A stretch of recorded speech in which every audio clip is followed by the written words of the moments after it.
Thank you, Emily, and welcome back, everyone, to the Conscience of Kansas radio program. I want to talk a little bit about some things happening on the national scale right now. You got these heinous, unfounded accusations being leveled by Harry Reid. I mean, this is really the lowest of the low against Mitt Romney, saying that he hasn't paid any taxes in the last 20 years. I mean, he gets down to just saying, I heard it on the street. Word on the street, that man hadn't paid any taxes, and now it's his responsibility, Mitt Romney's responsibility, to clear his sullied name. I mean, forget the fact that there's no proof the guy hasn't paid any taxes. There's no evidence that's offered by Harry Reid. There's just the attack. And, if I were Mitt Romney, I'd just say, to hell with you. I haven't broken any laws. If I've broken any laws, then let the IRS come down here and arrest me now. But this issue of these lowbrow attacks is really, I think, a product of a much bigger problem. A problem that we could address by enacting term limits. Now, some people are going to be against term limits. Some people think that term limits are going to take out good people. And I have to admit that I have had a change of heart on what I used to think about term limits. I used to think, well, if the people want you and they will elect you, the will of the people, then you ought to be able to stay in one position as long as you want. But what I was lacking in that hypothesis, in that scenario, in that line of thinking, was what really happens to politicians over time.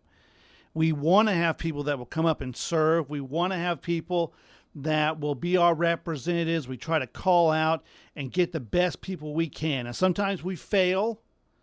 Sometimes we get duped. I think Democrats are finding that with Barack Obama, that hope and change alone with no experience and heinous life ties doesn't really equate to good leadership. But sometimes we get exactly what we're hoping for. Not just what we're wanting, but what we're hoping for. We get that good candidate.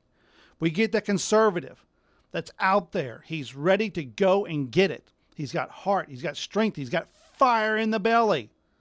What happens? Really works in Washington or in politics in general, and he finds out that there's a lot of underhanded dealing, that to get things done, you have to compromise, and he or she fights to stay true to their values. But over time, you find, and you hear it from the people that have been around a long time, if you want to make it in Washington, you better learn to make deals. You want to make it in Washington, you better send a lot of pork home to your constituents. And then he finally, or she finally, gives in and does a few compromises that goes against their own conservative leanings, against their own conscience, and they get rewarded with votes down the road. They get reelected. And after some point, it becomes not about doing the will of the people, but about saving your job. And when we see this thing with Harry Reid, now some people will say Harry Reid's been a dog forever. Maybe he has been a snake to a degree, but if you go back and look at his early career, he was a much different man than what he is today. There was a time, and did you know this, that Harry Reid was for auditing the Fed, was a staunch supporter of auditing the Fed? Well, ladies and gentlemen, that's a conservative philosophy there. He's not the man he started out to be. Now he's down here throwing out heinous accusations of felonious action that are a lie. He knows it's a lie. It's the lowest of the low activity. Now, some people are going to say, well, Paul, okay, Harry Reid, you want term limits for the other side, for those liberals, but you want your guys to stay in all the time, right? You don't want your guys that you support going out. And a lot of conservatives would probably jump in that, hey, I don't like those guys on the other side of the fence, but my own representative, the guy I voted for, well, I want to keep him forever because he's a good guy. He's working with the angels. Well, if he is working with the angels, will he be working for the angels 4 terms from now? The answer is most likely no. And we can look at people like Arlen Spector, folks that listen to this broadcast that are outside of the Kansas area. I'm telling you that the boy hometown of Arlen Spector is a stone's throw away in beautiful Russell, Kansas, from where we're broadcasting right now. And people in Kansas, God bless them, like people across the country, they want to lift up those that serve. We're proud of those that get on the national stage and supposedly represent us. You go to Russell, Kansas, and it will say, boy hometown of Arlen Spector and Bob Dole.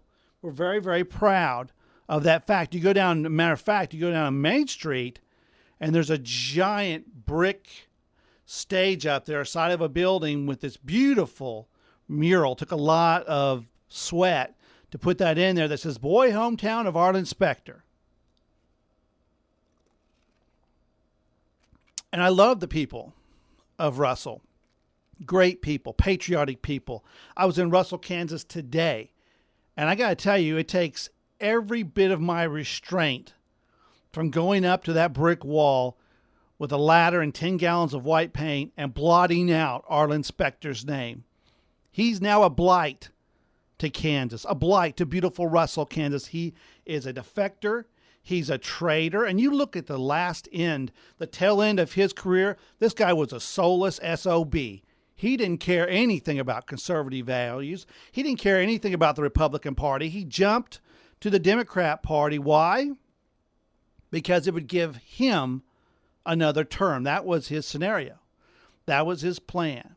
Do you think he cared anything about his constituents? Do you think Arlen Spector cared anything about how he would be looked upon in his boy hometown of Russell, Kansas? The answer is no. Because over time, the grind and the degrading factor of Washington changed the way he thought. It became more important to keep his job at any cost than his values. I could tell you that Arlen Spector was a much different man if you go back and look at his history. And so the answer is to take these good patriots that come in, they should be on a term limit. How long is a term limit? I think it should be 2 terms. Now, I'm not saying they can't go into different parts of service. If you're a representative, you can become a senator, or from a senator, you can become a governor, but there must be some kind of change to where you're not locked in, to where you don't start forgetting about where you came from and the people from which you came from. When these politicians start talking about you and me, that's we the people, in third person, we're going to pass these bills so the people will have this and that.